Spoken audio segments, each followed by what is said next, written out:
Okay, well, this morning I thought we would talk about Jesus as a person, a real person. Um, I suppose I'm coming from the angle that not everyone believes that Jesus was a real person. There are people who don't believe that. We believe it. Christians believe it. They believe the Gospels, that the Gospels are true and correct records. But not everyone. Not everyone actually believes the Gospels are true and correct records. There's plenty of people who are very skeptical about the Gospels, and there's people who are skeptical about Jesus, and they have some questions and they push back on some of the things that we talk about. And so this morning I just wanted to look at Jesus as, did he really exist? Are the Gospels records actually reliable? I think some of us, we can be like the real fundamentalist type people, you know. God said it in the Bible, I believe it, and that's the end of it. That's kind of, we can take on that view, but not everyone takes on that view. In fact, they probably laugh at people who take that kind of view because they don't entertain all the evidence that's out there that could be against Jesus. So, looking at our faith, I want us this morning to talk about our faith in Jesus as a person and as who he said he was is not blind. It's not something that we just go, oh well, the Bible says it, I believe it. I don't think any part further past that. I want to talk about Jesus this morning as someone that we can have good reasons to believe. We can't take away all doubt. But we can have a reasonable faith, a faith that we have good reasons to believe is true, that Jesus, we have good reasons to believe that he actually was a person in history and that he actually was the person he said he was. We're not just blindly accepting what the Bible says out of hand. So I don't know if you've heard of the trilemma. It's C.S. Lewis he came up or penned this many years ago, I think back in 1960 something. He talked about Jesus as a liar or a lunatic or Lord. He used L's. His main goal was to argue against the idea that Jesus was just a good teacher, a good moral teacher, that he was he had to be more than a good moral teacher. He either was a liar, he knew he wasn't God, but said it anyway and lied about it, or he was a nut job. He had no clue what he was doing really. He was a few screws loose, and he just said all this stuff. He believed it, but it was because he was crazy. Or was he actually Lord? Was he actually who he said he was? Can the Bible be trusted? And he is Lord. But of late, they've brought a fourth one in. And this is mainly through the skeptical side of things. People who are skeptics, they've brought in the idea of a legend, that he actually wasn't a real person in history, that these things were made up and it was used to control people. The Bible is a book that's used to control people, and they invented stories because they had this bias. They wanted to control people and make people believe God and do what they said. This is the church we're talking about. And so they invented a great story about this guy called Jesus, and they made it all up and made it fanciful so that people would believe him and do what they say. And so the idea is that he was just a made-up story. So is Jesus a lunatic, a liar, or a legend, or is he actually what he said he was, the Lord of everyone? That's the question I want to answer this morning. But first I want to look at the Bible, because if you discount the Bible as a reference to history and to Jesus, you take away a lot of evidence. Like a lot of evidence is in the Bible. It talks directly to the subject of Jesus. And so we need to take a view of it that's not just, I believe it, but an idea that we can justify some of what's in the Bible. not everything. It's very hard for skeptics to believe in miracles, for instance.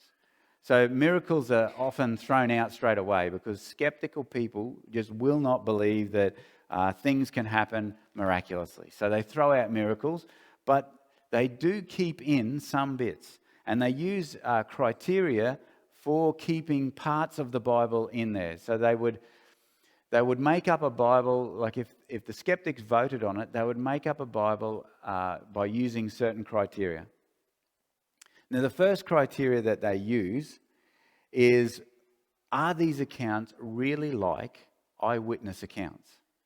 So when we get the synoptic gospels or the gospels that give an account of Jesus, do they read like an eyewitness account or do they read like a story that's been made up? And of course, the idea of an eyewitness is that often details that someone who made up a story, they wouldn't put details in that an eyewitness would put in. An eyewitness would put in details like names of people that were around at the time, details like the topography of where they were, the geography of where they were, the botany of where they were, the plants, the animals or things like that they would just tell as part of the story, but because they were there, they saw it. Whereas if you weren't there, you can't insert the right bits in to make it real. You would make mistakes. And so, is there in the Gospels talk about time, distance, people of history, names that were used around the time, details of botany or plants or stuff that's around at the time? And what you find is that the Gospels have these little details in them. Then they're not kind of made, they don't seem made up, because when you look at these details and people go back in history, they can verify some of these details and say that yes, the Gospels do read like an eyewitness account. Now, there are other Gospels, like what we have in the Bible, Matthew, Mark, Luke, and John, are not the only Gospels written. There are other Gospels called the Gnostic Gospels. Except when you read those Gospels, now they were written later than the Gospels that are in the Bible, but when you read those Gospels, they miss all these details. In fact, sometimes they get them completely wrong. And it doesn't read like an eyewitness account. It rather reads like a made-up story. And these Gospels, the Gospel of Philip, the Gospel of Thomas, the Gospel of Mary, and others, they actually sound and read like made-up stuff about Jesus, not true and actual events, true and actual things that happen that the eyewitness can write down. So they get those details wrong, where the Gospels get these details right. Now that is a good reason to believe that the Gospels are a true and correct record. Also, you'd want independent witnesses. So over the 4 Gospels we have, do they contribute information that is independent, that they each contribute themselves? They don't just use one source of information. They have their own source of information that they put into it. And some of what the Gospel says is verbatim. So across a couple of Gospels, they'll say the exact same words in the exact same order. But there's other bits that are added in. And they seem like it's an independent view of a witness account. And so they think that because there is independent parts of each Gospel that make up the whole story, that again it reads like an eyewitness account. You'd also want to have enemy testimony about this. People who don't want it to be true to say that it's true. And the Gospels have information in them about Jesus that other people outside of the Bible also talk about. The fact that he was a man that walked around at the time, that he did miracles, stuff like that. That is outside, and we're going to have a look at that. It's outside the Bible, but it speaks into it. Embarrassing details. Now, if you were making up a story, you would not want embarrassing details about the leaders of your made-up story. Yet the Gospels are full of these embarrassing details about the disciples and about what happened. First of all, if you were going to be the leader of the church and you wanted to influence people, you wouldn't tell them that you denied the guy that is the whole God. Like Peter denies Jesus. Now, why would you put that in the story if you wanted to build yourself up as the leader? You wouldn't want to put that embarrassing detail in.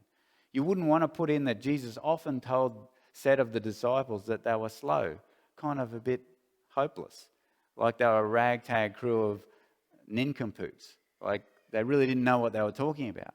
You wouldn't want that in your story because it wouldn't convince people to believe you. They're kind of details that you'd want to leave out. Yet the gospel is full of these things. It's full of Peter making mistakes, getting called Satan by Jesus. Another thing you would not do is kill the main character on a cross, which was considered a curse by the Jews. If you wanted to convince someone of following a leader, you wouldn't kill him off by a cursed method. If you were a Gentile, you wouldn't kill God, because killing God just was ridiculous. How can you kill a God? So, in one sense, why are these embarrassing details there in the Bible? There's a cartoon that was written, it was inscribed on a jail wall of Jesus on the cross with a donkey's head. And underneath it had the inscription, it was this person's God. The whole idea of this cartoon, they found it, is that it was mocking this guy's God, because how stupid could you be to worship a God that got crucified? Like, if you're going to make up a story, why would you put that in it? It makes no sense. So because of these embarrassing details, you would have to include a lot of what the gospel says. It's speaking honestly and reliably about things. So for these reasons, we can say that there is a lot in the Gospels that is truthful and reliable. But let's get to the liar. Was Jesus a liar? Did he just make this all up in his head, knowing that he wasn't God, and just say it anyway? Well, for a start, if he did that, liars usually crack when they're under pressure. So you imagine Jesus, the story in the Gospels goes, the story of his crucifixion, that he got beaten for saying that he was God. Now, if he's lying about that, and he knows it, is it likely that he would have gone to Pilate, yep, you're right, I'm out. I don't want to get beaten. I know that you're going to beat me 39 within an inch of my death, and you're going to put me on a cross. I don't want to do that. It was just, I was making it up, mate. I was just making it up. I just wanted a pile of followers. I was just making it up. But he doesn't do that. He goes to the cross. He doesn't crack under pressure. Second of all, what was his motive? Like, why would you lie about being God and then go all the way to death, and die for it? Like, what's the motive here? Usually people lie because they want to get rich, or they want to get piles of followers. Now, in this case, all his followers run away. He's not rich. In the Gospels, it says, Jesus says himself, foxes have holes, whatever has dens. I don't have a place to lay my head. Like, I got nothing. So what was his motive to lie about being God? He didn't benefit from it. He died for it. There was no benefit to him for lying. And if you are a liar, often you're not a moral person who stands up and defends the marginalized. That's the last thing you'd be wanting to do, is to have poor followers. Like, it makes no sense to do that. To lie about, there's no benefit. It just comes back to the motive. What motive did he have to help the marginalized if he actually wasn't God? What benefit was there for him? Usually a liar has to have a benefit. And helping marginalized, or being a moral teacher, someone who would stand there and teach morals that don't sound like they're lies. It doesn't make sense. So I don't think you can say that Jesus lied about being God and he knew it. The only next thing is he could be completely a complete nut job and actually believe the lie that he created. even in his day, people said, his own family probably, his own people, thought that he was out of his mind. So in his own day, they actually thought he was a nut job already. Not only that, his brothers didn't believe him.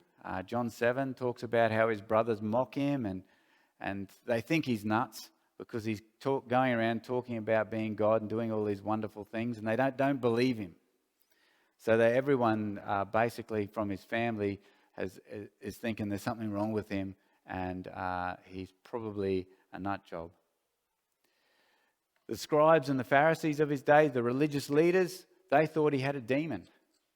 And because he had a demon, he was out of his mind. He'd gone mad. Why would you listen to him? But there's a couple of things that go against this idea that he was a lunatic. And one is that when he rose again, he appeared to his brother James, who totally changed his mind. So James originally did not believe him, thought he was probably a nut job, and then Jesus appears to him after his death, and James goes, wow, okay, he actually was who he said he was. He actually was God. Then James goes all the way to death believing it. So if he actually believed, if Jesus was actually a nut job making it up, James totally transforms and changes his mind completely on the whole subject and dies for it. So that kind of pushes back on the idea that Jesus was crazy. The next thing is that when Jesus answers people, and you read his answers, so the Pharisees are thinking that he's casting out the devil by being the devil. And Jesus' answer does not come across like some nut job that's making us all up. He says to them, how can Satan cast out Satan? If a kingdom is divided against itself, the kingdom cannot stand. And if a house is divided against itself, the house cannot stand. And if Satan rises up against himself and is divided, he cannot stand, but has an end. To me, the ideas that Jesus had sound well-reasoned logic. He answered them back with logic. Not like some madman who couldn't string a sentence together, or someone who believed that he was God and was just crazy. He actually makes sense. He's thought through the issue more than the people who have asked him the question. And this is what happens regularly in the Gospels. They ask him a question and he answers them back and shuts them up because they hadn't thought of it. They hadn't been able to think through the issue as much as Jesus had, and Jesus gave them the truth back and stopped them in their tracks. What it doesn't sound like is a lunatic, complete crazy man, not stringing sentences together. And I have had some dealings with people who have lost their mind, and I'm not mocking them at all. But I don't think that they can think logically, like Jesus thought logically. I don't think that they can come with straight answers. They talk about things that are just off the planet. They're not dealing in logic and the realities, which Jesus did throughout his whole ministry. He wasn't talking like a lunatic. Well, the next one, which is the most common, which is the most the latest one, is that he's a legend. The difficulty here is that we've got reliable witnesses in the Bible saying that Jesus actually lived. For a start, that goes against the idea of a legend. Second, if these stories about Jesus started to get embellished and the legend grew, like there's a saying that I like is, the older I get, the faster I was. And that works because the older I get weaker, which is terrible, I hate it. But on a second level, I get to embellish the stories of how good I was when I was young and make them sound better. And they're kind of saying that, okay, well, we've got eyewitness accounts, but over time, these stories would have got embellished and made into bigger things and greater things, and made him sound like some super dude when he was not the super dude. He was just some dude that walked around and talked. The difficulty is that because the eyewitness accounts are written so close to the actual events, it doesn't give it time for these stories to get out of hand. Because if they did start to get out of hand, the witnesses to the events could have said, hang on, that's not what happened. This is what happened. And they wrote it down within 60 years, which is extremely close in antiquity for an actual event to happen and the records of it to be written down. Extremely close. And so the idea is that because it was only about 50, 60 years, these stories couldn't have been embellished so much before it was written down because the eyewitnesses were there. The third thing is that Jesus is actually attested in ancient literature outside the Bible. And we're going to read it. There's 3 of them that I've got that speak directly to the issue. One is from Josephus. You can find this anywhere. You can look it up. It's book 18, chapter 3, section 3. And it reads like this. There was about this time Jesus, a wise man, if it is lawful to call him a man, for he was a doer of wonderful works, a teacher of such men as received the truth with pleasure. He drew over to him both many of the Jews and many of the Gentiles. He was the Christ. And when Pilate, at the suggestion of the principal men amongst them, had condemned him to the cross, those who loved him at the first did not forsake him, for he appeared to them alive again the 3rd day, as a divine prophet had foretold these and 10,000 other wonderful things concerning him. And the tribe of Christians so named from him are not extinct at this day. Now that's pretty good, right? The difficulty is that in scholarship, people who study this stuff, is they argue over it. And the reason why they argue over it is it sounds too good. It sounds too nice to Jesus for Josephus. Josephus wasn't a Christian, yet here he's saying, is it lawful to call him a man? He did wonderful works, a teacher of such men with pleasure. It kind of plays Jesus up so much that now they doubt that they think that some Christian scribe has put in extra words. What they don't argue over is the basic information. So the basic information is Jesus lived. He was a man. He taught other people.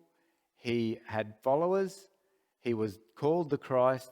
He suffered under Pontius Pilate.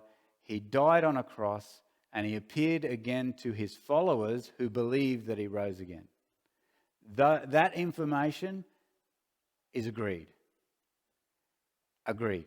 They all agree that, yes, that information is true from Josephus. There's another one from Josephus. Talks about the death of James, and the section that it says, and brought before him the brother of Jesus, who was called Christ, whose name was James, and some others, and then it talks about his death.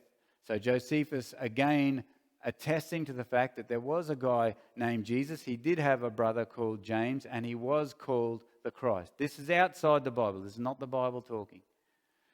Another one called from Tacitus. You can look these up. They're on the internet. Talking about how Nero persecuted the Christians. He says they were called Christians by the populace. Christus, from whom the name had its origins, suffered the extreme penalty during the reign of Tiberius, the hands of one of our procreators, Pontius Pilate. So again, there is information there that Jesus actually lived. His name was Christ. He suffered a death under Pontius Pilate. From history, not from the Bible. There are apparently 12 sources that you can get outside the Bible that attest to Jesus being a real man, and everyone basically in scholarship believes that Jesus was lived in 1st century Palestine. He was called the Christ. He had followers called disciples. He died on a cross under Pontius Pilate, and that he rose again. His disciples saw him rise. They believed that they saw him rise again. That information is not disputed. So how can he be a legend? How can he be made up? It's just impossible. Which only leaves the one left. He is who he said he is. He didn't lie about it and know it. He wasn't a Looney Tune and make it all up in his head and have fanciful dreams. He wasn't a legend. The only thing is he was who he said he was. And he said he was God. And they hated him for it. They wanted to stone him. He uses I am, which is the self-definition God uses at the burning bush to Moses. So he says, I am, like I am God. And they knew it. They wanted to kill him. He says, I and the Father are one. Again, they knew it, that he was saying he was God. They wanted to kill him for it. Again, he says, my Father has been working until now, and I've been working. They knew that that put him as equal with God, therefore they wanted to kill him. He said that he was God. He said that he was the only way to come to God, the truth and the life. There was no way you could get to God except through him. And he told people that that he would die and suffer many things from the chief priests, elders, scribes, and that he would be raised on the third day. He predicted his own death and resurrection. So that leaves us with the only option, really, is to believe that he is Lord. He is Lord, he is God incarnate, as the Bible said he was. And that means something. That means something for us as we stand today and we worship him. If we are Christian, it means that all his commands, that Jesus actually lived in history, he actually did what the Bible is saying. And we've got good reasons to believe that. Therefore, we need to live out the commands of God. If we're going to believe in Jesus, then let's live like he says to live, because it's true. It's true. We need to follow his commands if we're here today and we are followers of Jesus. We need to make a commitment to not just, yes, I believe in Jesus, but to actually follow him and do as he says. If you're not a Christian this morning or you weren't sure about Jesus, there are extremely good reasons to believe in him. Extremely good. It's not a blind faith to say, oh, I believe in Jesus. There are good reasons to say that Jesus actually lived. He was a man of history. He actually did say that he was God, and that he actually is worth following because he knows God. He was God and knew God. And on Sunday, we'll talk about him rising again. He actually proved that he had power over death. These reasons are reasonable. They're good reasons to have. And because they're good reasons to have, it's not blind faith. It's not stupid faith to say that Jesus really existed and Jesus is the person he said he was. It's not just the Bible says it, I believe it, that's the end of it. There is much more to it, and we have good reason to believe Jesus lived and died as God, and he was who he said he was.